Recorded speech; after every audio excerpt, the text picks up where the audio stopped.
Looking at the stack of historical biographies and art history notes you sent us for this deep dive, our mission today is, well, figuring out how Leonardo da Vinci mastered, like, painting, anatomy, flight, cartography, all of it. Yeah, it's a massive list. Right, and you specifically highlighted his final days at Chateau de Clos Lucé in France. I mean, picture this aging genius surrounded by towering stacks of notebooks. It sounds like the ultimate retirement plan, as the honored guest of King Francis I.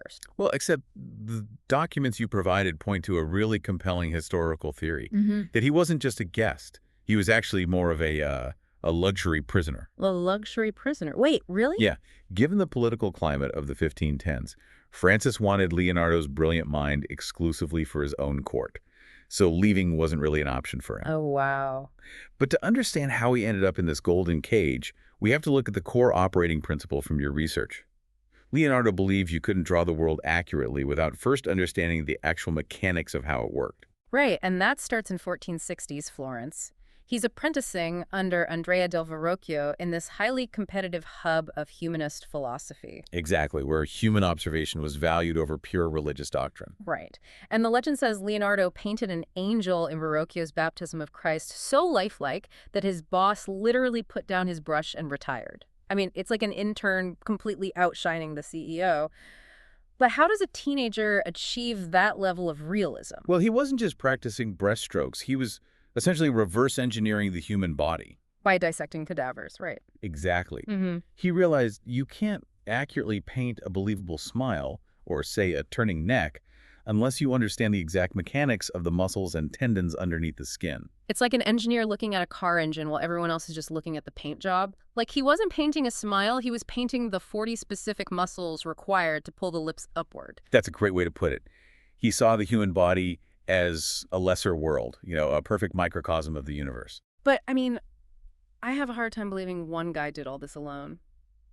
The sources mention his famous Vitruvian Man, the sketch of the perfectly proportioned man inside a circle and square. That was actually a collaboration, right? It was, yeah. Which kind of shatters the whole solitary genius myth for me. Was he actually just a really great networker? The evidence strongly suggests Vitruvian Man was a joint effort with his friend, the architect Giacomo Andrea da Ferrara. Oh, interesting. Yeah, the Renaissance was incredibly collaborative. They were working through ancient Roman architectural concepts together, basically trying to map human proportions directly onto the geometry of buildings. So if he viewed the body as this mechanical puzzle, it makes sense he'd look at birds the exact same way. The research details his obsession with flight, showing he essentially realized birds were tacking like sailboats in the sky. Yeah, he was documenting what we now call dynamic soaring. Which is exactly... It's how birds exploit wind shear sow, the difference in wind speed at various altitudes, to glide without flapping. I mean, he reverse-engineered aerodynamics 400 years before modern airplanes. And he didn't stop at the sky either. He needed to understand the Earth's mechanics. The sources describe him crawling into a Tuscan cave and finding fossilized whale bones. Why was that such a monumental discovery? Because finding ocean fossils inside a mountain proved the landscape wasn't static. He deduced that the Earth was ancient and constantly being shaped by water over immense periods of time. Which was pretty radical for the time. Extremely. And he applied this geological thesis directly to his canvas. The highly accurate sedimentary rocks in the background of the Virgin of the Rocks, they showed distinct layers of erosion, not just generic scenery. And he was aggressively pragmatic about this knowledge, too. Like, when he sent his resume to the Duke of Milan, he pitched his military engineering skills before even mentioning painting. Right, his famous letter. Yeah. Your notes show he later mapped campaigns for Caesar Borgia using revolutionary hydrographic maps. Unlike old maps that just showed where a river was, Leonardo mapped the actual flow and elevation of the water. Which allowed the military to potentially redirect it, yeah.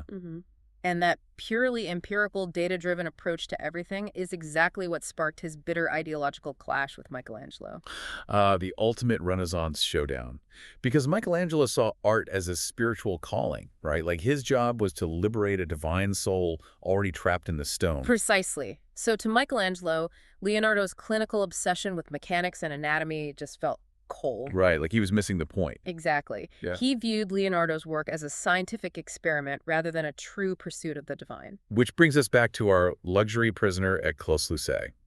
Among his few possessions there is the Mona Lisa. The sources present a fascinating theory that this wasn't a merchant's wife, but Isabella of Aragon, a close friend from Milan.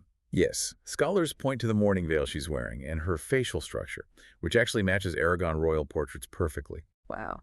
It serves as a deeply personal memento of his life's work. Because for Leonardo, art wasn't the final goal. The painting was just a visual byproduct of his relentless scientific investigation of the universe. I love that. Which leaves you with this to ponder as we wrap up this deep dive. Critics often write Leonardo off as undisciplined for notoriously abandoning projects. Right, all those unfinished commissions. Yeah. But if his true goal was simply to understand how the universe worked, maybe he wasn't undisciplined at all.